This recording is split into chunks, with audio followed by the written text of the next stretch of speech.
ನಮಸ್ಕಾರ, police news 007ಗೆ ಸ್ವಾಗತ. ಇವತ್ತಿನ ವಿಶೇಷ ಸುದ್ದಿ ಏನಿದೆ ತಿಳಿಯೋಣ ಬನ್ನಿ. ಪೂಜಾ ಸಾಮಗ್ರಿ ಅಂಗಡಿಗೆ ಆಕಸ್ಮಿಕ ಬೆಂಕಿ.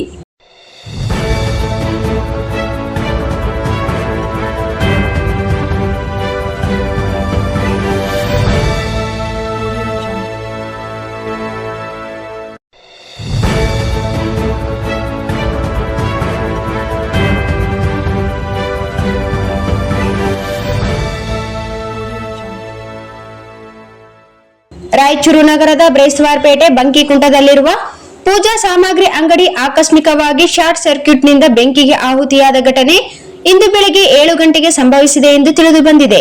ಈ ಅಂಗಡಿಯು ಕಳೆದ ಅನೇಕ ವರ್ಷಗಳಿಂದ ಇಲ್ಲಿ ಕುಂಕುಮ, ಕರ್ಪೂರ, ವಿಭೂತಿ ಸೇರಿದಂತೆ ಪೂಜೆಗೆ ಬೇಕಾಗುವ ಎಲ್ಲಾ ವಸ್ತುಗಳು ಇಲ್ಲಿ ಲಭ್ಯವಿದ್ದವು.